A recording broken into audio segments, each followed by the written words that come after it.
নমস্কার প্রিয় দর্শক বন্ধুরা, গৃহিণীর রান্নাঘরে আপনাদের সবাইকে স্বাগত। আশা করছি আপনারা সবাই ভালো আছেন এবং সুস্থ আছেন। আজকে আরও একটি রেসিপি আপনাদের সাথে শেয়ার করতে চলে এসেছি।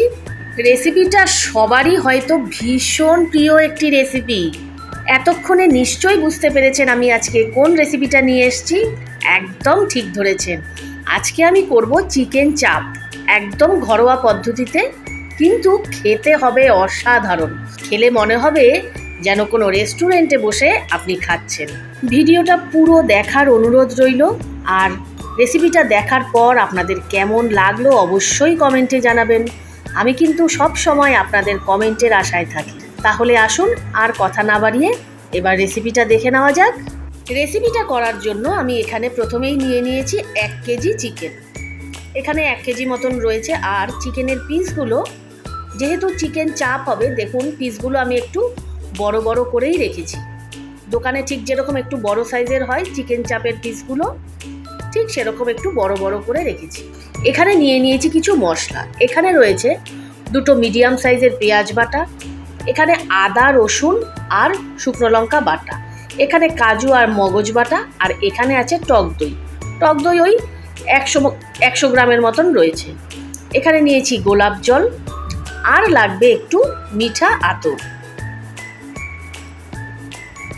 আমি মশলাটা আগেই করে নিয়েছি, সেই জায়গাটা আর দেখাইনি।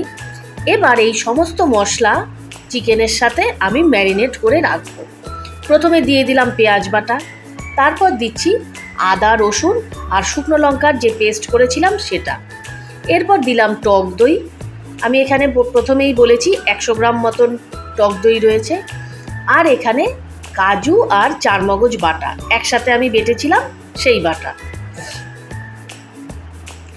দিয়ে দিলাম এগুলো। এবার দিচ্ছি কিছু গুঁড়ো মশলা, 1 চামচ ধনে গুঁড়ো, 1 চামচ জিরে গুঁড়ো,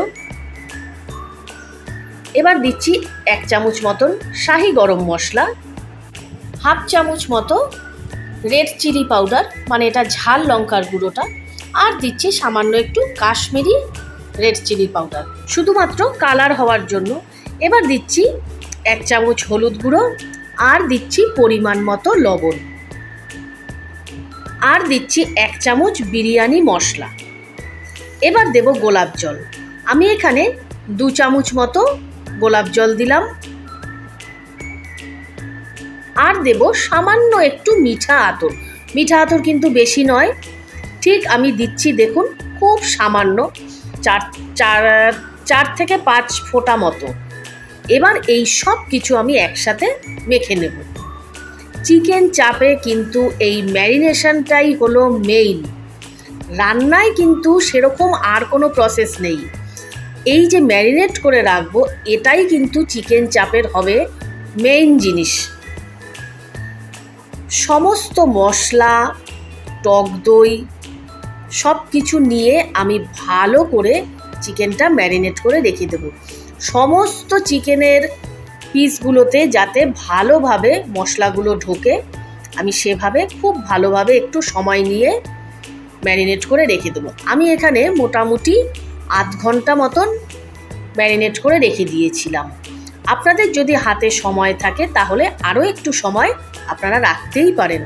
যেহেতু এখানে চিকেনের পিসগুলো একটু বড় বড় সাইজের, আরেকটু যদি সময় রাখা যায় তাহলে ভালোই হবে। আমার এই রেসিপিগুলো যদি আপনাদের ভালো লেগে থাকে তাহলে প্লিজ লাইক শেয়ার করে আমার পাশে থাকবেন, আর চ্যানেলটি সাবস্ক্রাইব করে দেবেন। দেখুন আমার চিকেনটা সমস্ত মশলা মাখা হয়ে গেছে। এবার এভাবে আমি 1/2 ঘন্টা থেকে 1.25 ঘন্টা মতন রেখে দেব। এবার এটা আমি একটা ঢাকনা চাপা দিয়ে রেখে দিলাম। 1/2 ঘন্টা পর আমি চলে আসলাম রান্নায়। কড়াইটা বসিয়ে দিলাম। এবার দিচ্ছি এখানে রিফাইন অয়েল। এটা কিন্তু সর্ষের তেলে আমি করব না, এটা আমি রিফাইন অয়েল দিয়েই করব। আপনারা চাইলে এটা সর্ষের তেল দিয়েও করতে পারেন, কিন্তু আমার মনে হয় রিফাইন অয়েল দিয়ে করলেই ভালো হয়। তো যাই হোক, তেলটা গরম হয়ে গেছে। এবার আমি আস্তে আস্তে একে একে চিকেনের পিসগুলো সেই তেলে দিয়ে দিলাম। আমি আবারও বলছি, চিকেন চাপে কিন্তু এই যে সমস্ত কিছু দিয়ে ম্যারিনেট করে রেখেছিলাম চিকেনটা, এটাই হলো মেইন জিনিস। প্রত্যেকটা ইনগ্রিডিয়েন্টস কিন্তু ঠিকঠাকভাবে দিতে হবে, তাহলেই এই চিকেন চাপের টেস্টটা ঠিকঠাক হবে। সমস্ত মশলা আমি এর মধ্যে দিয়ে দিলাম। এবার একটুখানি আমি নাড়াচাড়া করে নেব। যেহেতু চিকেনের পিসগুলো বেশ বড় বড়, তাই চিকেনটা একটু নাড়াচাড়া করতে প্রথম একটু অসুবিধাই হচ্ছিল। যাই হোক, আমি একটু সাবধানে ভালো করে সমস্ত মশলার সাথে মাংসটা এভাবে একটু নাড়াচাড়া করে দিচ্ছি। এবার কিন্তু আমি গ্যাসের ফ্লেমটা একদম মিডিয়াম টু লো রেখে কড়াইটা ঢেকে দেব। আর পুরো রান্নাটাই কিন্তু আমি এভাবে ঢেকেই করব। কিছুক্ষণ পর পর আমি কড়াইয়ের ঢাকাটা খুলে দেব। কড়াইয়ের ঢাকাটা খুলে একটু নেড়ে চেড়ে দেবো, আবার কড়াই ঢেকে দেব। দেখুন আমি কড়াই ঢেকে দিলাম। মিনিট 10 পর আমি কড়াইয়ের ঢাকাটা খুলে দিলাম, আবার একটু নেড়ে চেড়ে দিচ্ছি। রান্নার কিন্তু আর কোনো প্রসেস নেই, ঠিক এভাবেই আস্তে আস্তে চিকেন চাপটা তৈরি হয়ে যাবে। কেননা সমস্ত মশলা কিন্তু ম্যারিনেশনের সময় দেওয়া হয়ে গেছে। আমি আবার একটু কড়াইয়ের ঢাকাটা খুলে দিলাম, খুলে আবার একটু নেড়ে চেড়ে দিচ্ছি।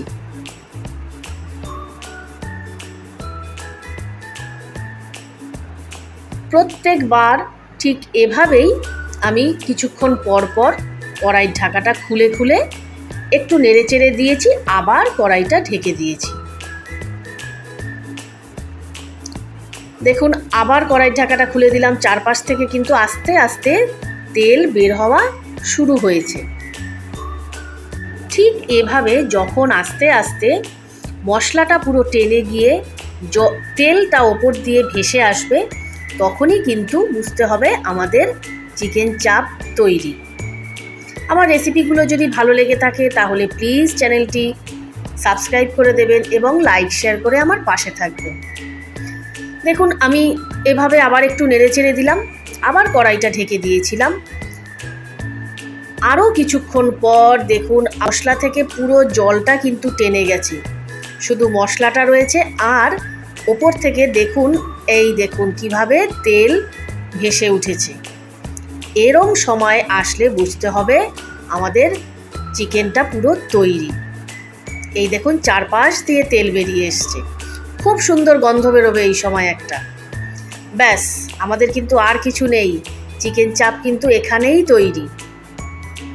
রেসিপিটা কেমন লাগলো অবশ্যই কমেন্টে জানাবেন। ভালো লাগলে প্লিজ লাইক শেয়ার করে আমার পাশে থাকবেন এবং চ্যানেলটি সাবস্ক্রাইব করে দেবেন। আজ তাহলে এ পর্যন্তই, দেখা হচ্ছে আবার পরবর্তী কোনো ভিডিওতে। ভালো থাকবেন, সুস্থ থাকবেন। Thank you.